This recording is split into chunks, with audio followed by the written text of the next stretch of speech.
Oh, what do we have here? Is this a present already? Yeah, so I'm trying to repent my wrongdoings I've done to you. And this whole Jillmas month long I'm going to wrap presents for you to open and review. Oh, hey Comayor Alexa. That's actually super sweet. That really does mean a lot to me. But just so you know, I wasn't snooping around trying to sneak and see what was inside the present. No, that would be weird. I'm not being weird.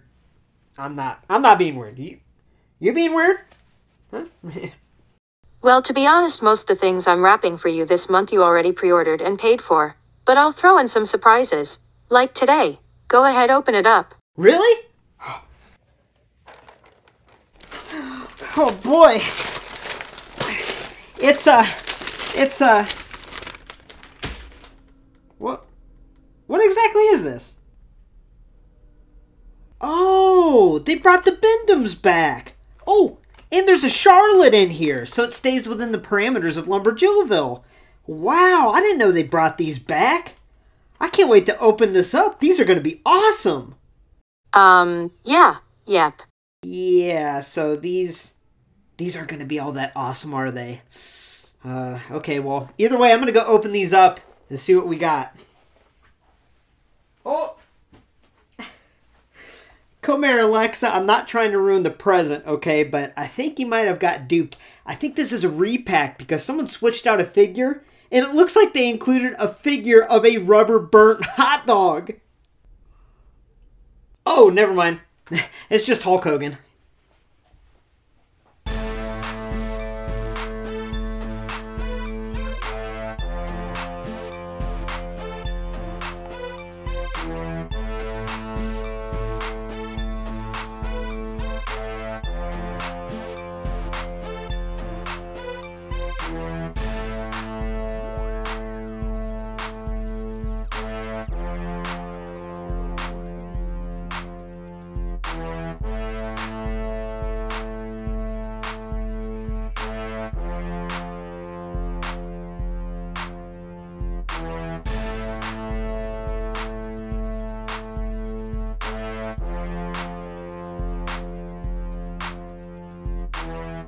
Hey y'all, welcome to LumberJillville. Women's wrestling lives here. And before we get started, I just want to remind you to please hit subscribe to become an official resident of LJV and get a first look at all future women's wrestling figure reviews, like today's very unique review of the WWE Bend-Ems main event icon 6-pack. Now yes, Charlotte Flair is in this 6-pack, and that's why I got it. You know, here in LumberJillville, I review all women's wrestling figures, and we are going to review that one first out of all of them.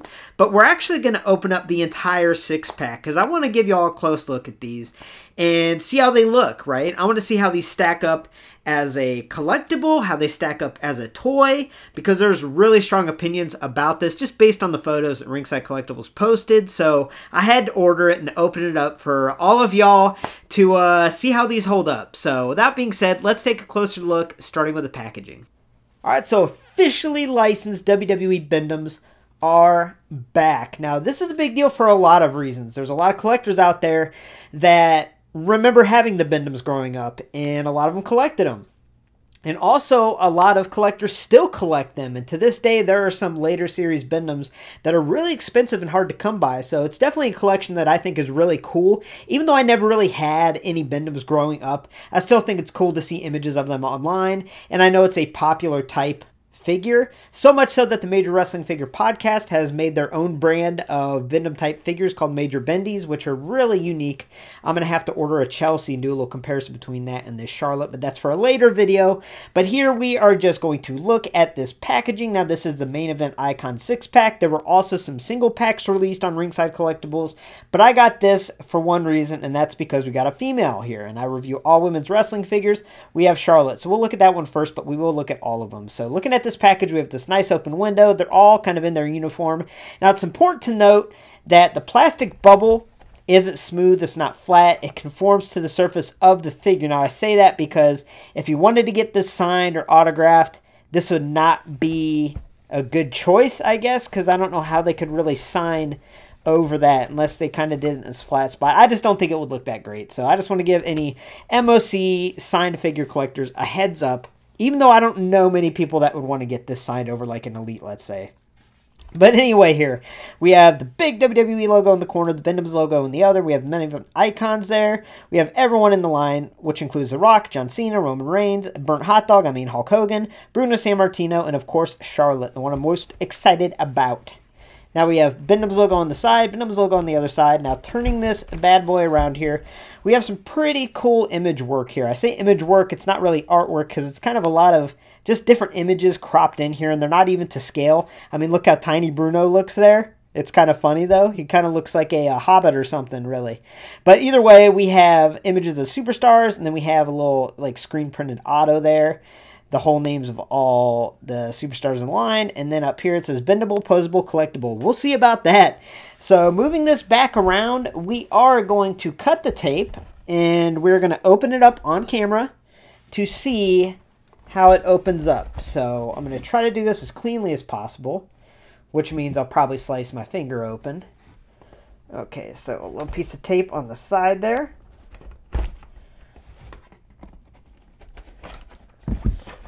Is that it? Alright, so a little piece of tape on the side.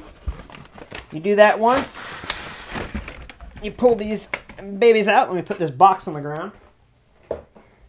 Okay, and then you take this plastic. You got this little background piece, which I guess is cool for displaying if you really wanted to. And then we have the bendies themselves. Now, they all come out backwards there, so you can slide them all out. And they're not zip tied in or anything like that. So I'm going to take these out. We're going to take a closer look at these one by one. But let's start off giving my first impressions. Alright, so here they all are out of the packaging here. Now I'm going to give my first impressions, and then we'll take a closer look at each one by one, starting with Charlotte. So, yeah, I'm going to be honest. My first impressions are not very good on these figures. Now, the main thing that I noticed, and we'll get a closer look at it and really break it down when we individually look at these figures, but it appears that one of their feet is glued to this base. I thought it was cool it came with display stands. However, it seems like one of their feet is glued and the other one is open. And that's just weird. That is super weird. Super, super weird. Especially if these were marketed as collectibles more than posable toys. Then you think they would look a little better, right? I mean, a lot of these faces are, obviously they're painted on faces, and woof, they are something. Another thing I noticed are the skin tones are all over the place. You know, I am colorblind and I have trouble with skin tones sometimes. But The Rock is like, he looks like a drowning victim. Like, he's, like, purplish and, like, pale. I don't know. It's hard to explain. He's like a purple. And then Charlotte is like a Simpsons yellow. Almost the same shade as her hair. And Hogan, I mean, Hogan's a burnt hot dog, so much respect. You know, I think they got his medium well skin coat down. But, yeah, so my first impressions are not good. Now, I wasn't expecting these to be attached to the base. I mean, that totally defeats the purpose of these. And, yeah, I'm not a huge fan of that. But I guess if you have them all standing next to each other, it's a collection that some people might want to start. But in my opinion, I don't think these will go well with bendies of the past or even major bendies. You know, I don't think these really pair with those. These are kind of in their own separate world. So, yeah, I don't really know how I feel about these. But let's look at these figures one by one. And let's start off with Charlotte Flair. All right, so starting out with Charlotte here. I mean, I don't want to laugh at these. I really don't. But I kind of do at the same time. You know, I'm coming into this review with an open mind because I never really collected bendies at all. The only one I actually have in my collection is the Sable Bend-Em. And I'll show you that here in a couple minutes. But, yeah, these are, they're interesting. Now, this Charlotte, okay, it is indeed, appears to be glued to the stand, but just one of the feet. And that's how it seems like for all of them. Is one of the feet is permanently glued to the stand, which is weird because I thought maybe both feet would be like, okay, then they're going with like a display thing, but it's just one foot. So what the heck is the point of that? I guess you could display her like dynamically, but yeah, I don't like that decision. I think it's weird. You know, my daughter was real excited for these. She wanted to play with them, honestly, and I think the display stands are going to make her uninterested in them. So, all right, taking a closer look here. I mean, we're not really going to grade the likenesses. It's more of let's see how funny the faces are. And this one, oh, baby. I mean, it's cartoony, which is okay for the bendies, but the face is very, very thin, very long, and just looks bizarre. But the hair's cool. I mean, there's that. The hair's cool, right? And the attire is actually surprisingly detailed here. So we have purple with a gold trim. We've got a little stud sculpted on the top and the bottom. And then she has knee pads and then her boots. So, yeah, detail, I mean, it is what it is. Now, let's test the bendy action. Let me zoom back out. All right, so if we're trying to bend her, okay, because the shoulders are down and they do have thick deltoids, you can't really bend the arms up, right? There's kind of that fulcrum where the armpit is. So you can kind of bend the arms up a little bit, but it doesn't really stay in place. As you can see, it kind of goes back to position. So, yeah, the bendability, you can tell there's a wire frame in there that you can bend it, but I think the plastic is maybe a little too hard, a little too thick to really allow a lot of posability. Now, as far as the trunk goes, yeah, there's like no movement here. I mean, if we're trying to do like, hey, she's trying to do a moonsault, it's about as far as it goes, and then she goes back to standing position. So, moving her forward, not a whole lot there. And then her legs, oh boy, yeah. Once again, the plastic is so hard and thick around the joints that, look at this, you can't even have her kick. So one foot's on the stand, I was like, okay, I could have her kick. But you can't even do that because you can't split these. And if I split it more, I guarantee it would crack right in the middle there. So that's about all we get as far as flexibility outwards. I mean, how funny is that? Look at this. She doesn't look like, and then because that foot's on the stand, oh my God, this is a disaster, y'all. I'm going to be honest. This is not as bendy as I was hoping. And here's what I mean by that. Okay, so let's pull out the Sable Bend-Em. I want to say it was from Series 5 or something. You know, I'm going to do a figure history of Sable figures for the future, but I wanted to show you this one and compare it. So obviously they look very different scale. However, the Sable can move in all different directions. And you can really bend her. You can really flex her and she'll stay. Her legs can go out. She kind of has that same issue at the hip joint there. But she bends pretty darn well, and she stays in position very well. And that's what I expected with these. But I feel like the type of plastic or rubber, whatever they use, is just way too hard. And you can even feel it, like in the thighs and the deltoids there. It's so thick and heavy that you really can't allow a whole lot of bendability. So, yeah. Now, just out of curiosity, before we look at the other ones, let's see how it looks if you're going to display it with the Elite. Bizarre. This is the Survivor Series 2023 Elite that I reviewed on the channel here recently. And yeah, this Charlotte, I honestly don't even know if I'm going to display it on my Charlotte shelf. And I have every Charlotte figure. I don't know if I'm going to count this one because is it a figure? Is it a toy? Does it belong in Happy Meals? I'm not really sure. So, yeah, let's move on and look at the other ones. We're not going to spend as much time with the other ones, but for this, all I can say is it is what it is, but, yeah, a little disappointed. Next up, we got the Tribal Chief, and the Tribal Chief has seen some things, y'all. He has seen some things, and he doesn't want to talk about it. You just got to trust him on that, okay? Don't ask him what happened. Just go with it. Wow. This is a very bizarre face, and I know these are cartoony, I get it, but I mean, look how big the eyes are, not even really painted within the lines. Looks terrifying. This Roman has seen some things. But the figure as a whole, minus that face, is kind of cool. It's kind of visually appealing because we have some sculpted work here on that glove on the right hand, painted red, left wrist. Even the pants have some folds sculpted in there, and that's pretty cool. And then once again, we have the one freaking boot on the stand.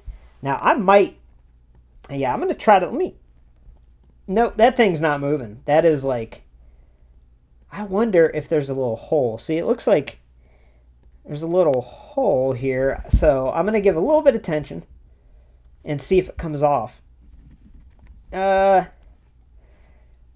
I don't think it's coming off. We'll try it with Bruno because I don't really care if I break the Bruno, to be honest with you. So yeah, Roman, yeah. Oh, okay, let's test his posability. Kind of the same thing with Charlotte. The deltoids are so thick that he can't really raise his arms up. He kind of does like a shrug, like a what? What?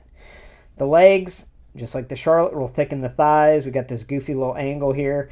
And because he's thicker in the midsection, we have no bendability there. Yikes. Strike 2. All right, so the first time on the channel, we have a John Cena figure appearing here. Now, I don't want to see in the comments, hey, why was the third figure invisible? Why couldn't we see the third figure? Why were you talking about a figure when there's nothing there? I don't want to hear it. Don't want to see it. But I'm sure I will anyway.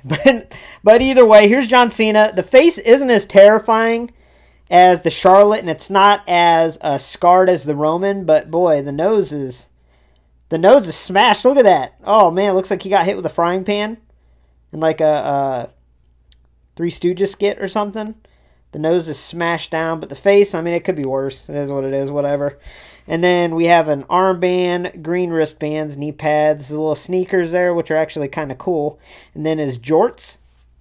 Now, as far as his bendability goes, or lack thereof, okay, he can go a little higher than Roman, but once again, the way the arms are positioned, you know, I was thinking they'd be positioned more like stars, right, to allow that motion, but because they have their arms down at the side, it seemed like that's how they were molded in their encasings there. The shoulders can't move up too far, right? We do have a little bit more trunk flexibility. Oh, his head can move pretty well. It just doesn't stay in place. And then his legs, oh boy, that's an all-timer there. He can do an Orange Cassidy shin kick. That's about it. So, strike 3. All right, so the one thing that stands out to me on The Rock. Now, mind you, I am colorblind. I do have trouble with skin tones on figures a lot of times. This is like a purplish gray. Like I said, it looks like he drowned or something. It's kind of like morbid. More suited for like a zombie figure or something. It's a real weird skin tone. I don't know what they did here. But, all right, so looking at the face, we got the people's eyebrow or something. Yeah. Not much to say there. We got sideburns, okay. We got the Brahma Bull tattoo. That's cool. Oh, Roman also had the tribal tattoo in his arm, so that was probably the best thing about the figure. Sculpted on elbow pads, trunks, knee pads, and then his boots are kind of... That's a weird choice. His boots should be open, and it looks like they sculpted it to be open in the back, but someone missed the memo and didn't use flesh-colored paint right here. That's where it should be. This should be the flesh-colored paint, and they just didn't do it, so yeah. All right, now let's look at this flexibility here. Not a whole lot of head movement. The arms are the least flexible of all of them. They don't move hardly at all. And it's already, if you look at the armpit here, you can already see stress damage. And I just moved it. So all I did was move it out. It's already got stress damage there, and it's preventing it from moving. So that's lame.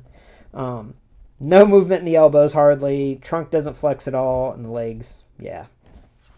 Strike 4. Now, all jokes aside, I actually think the Hogan is probably the best looking one out of all of them. It's got its own little uniqueness to it, I guess, that I could see Hulk Hogan completionists or Hulk Hogan collectors wanting this to display on their shelves, because even though it's super weird, super goofy, it is unique, and yeah, it's probably the best out of all of them, which doesn't say much, honestly. Once again, the skin tone is a weird color, but we have the Hulkster here. Let's zoom in on his face. Not a bad likeness, especially because I know these are supposed to be kind of cartoony, but not a bad job with the paint app here and the sculpting. The hair sculpt, oh boy. What we got here, Terry? Terry got busted with a comb over there, so wow, they gave him a little bald spot back there. That's good. That's good. A little bird nest back there, if you will. So that's pretty accurate and kind of cool that they did that, I guess. I mean, not bad, not bad. So we got yellow trunks, red knee pads, I guess. It doesn't look red to me, but I think they're supposed to be red knee pads, yellow boots, white wristbands. So yeah, let's see how he flexes. Nothing in the head. He's about as immobile in this figure than he is in real life. Okay, burn. All right. Oh, arms, once again, you see that stress damage in there. So the arms can't really go out too far. They can't really flex up too much. Can't really bend forward. I think the most movement we got is like the leg, and that's about all you can do. Ugh, strike 5. Last but not least, we got Bruno Sammartino, and boy, why does he look so tiny? Hold on. I know he was like 5'10" listed as, but look at Hulk next to him. It looks like his dad. Like, look. Daddy, hold me. You know, like, oh, son, I see you got some hair in your chest, brother. You're growing up on me. All right, this is getting weird. But yeah, he just looks like severely underscaled. Now, I know he's way shorter than Hulk, but I don't know, something about this just looks weird. Just looks weird. He looks like that kid in middle school that everyone had that grew a beard when they were in, like, 7th grade, right? That's Bruno for you. So the Bruno, all jokes aside, is not terrible. Okay, it is terrible, but not as terrible as the others, I guess. You know, looking close, not zooming on the chest hair there, the face sculpt. Okay, it's all right. The hair's all right. We got some hair painted on the chest, and we got a little bit of a happy trail painted on, which is an interesting design choice there. Blue trunks and black boots. Now, how can he bend? Trick question, he can't. He once again has a stress mark under his arm. I'm about to just push it beyond its limits and see what happens. But yeah, so we have that. Torso doesn't really bend hardly at all. And then we have the low leg. So strike 6, y'all. Now, let's discuss these. Whew. So we got to talk about these, and I'm going to give you my honest opinions, because here's the thing. I go into every one of my videos, every one of my reviews with an optimistic, positive attitude, but I am always honest with all of y'all viewers out there, because I never know who's watching and why they're watching. Maybe they're watching to see if they should order something, and I'm not going to lie to them. I'm going to tell them how it is, at least in my opinion. In my opinion of these Bend-Ems, they are atrocious. They are absolutely terrible. I don't think I've ever been so against something on my channel. Usually I can find fun or find some positives in something, but these are just terrible. Poor design, poor execution, a lot of questionable decisions. And first and foremost, do not, and I mean do not, go out of your way to get these. You know, I bought this 6-pack for like $36, and this is the first time, I'd say since that FTC Rosemary figure, that I have buyer's remorse. That I feel guilty for spending $36 plus more for shipping on this, because this is terrible. Now, I'd love to hear in the comments section what y'all thought about these, just based off of my video and the up-close look of all of them, because I'm real curious. But my opinions, I mean, there's just a lot to not like about these. The design is weird. The execution is poor. And the decisions they made with these are just, they're head scratchers. Like, who are these marketed for? Are these marketed for collectors and that's why they have stands? Okay, well then why don't they look like a more, you know, Jillmas type statue, accuracy depiction type thing, rather than the appearance of a kid's bendy toy that doesn't frickin' bend and that is permanently attached to the stand. And I'm very curious. Like I said, I'm pretty sure it's glued. It looks like it is. But I'm curious to kind of wiggle it and see what happens. But I'm not going to do that right now, because at the end of the day, I don't think the stands are supposed to be removable. So that's stupid. That is so stupid.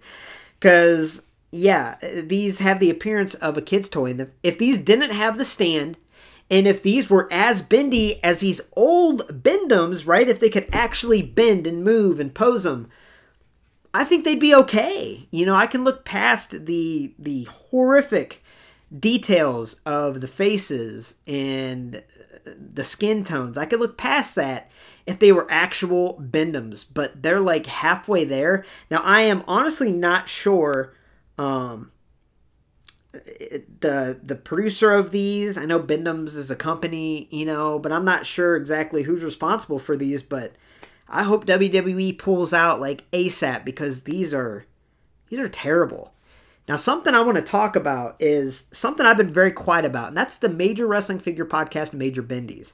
You know, ever since they started that line, I've kept it to myself, but I have not been interested, and the main reasoning is the price point. I think it's about $35 at least. You might find exclusives for more on their website for a bendy figure. And I thought that was ridiculous, because I don't even think those figures bend.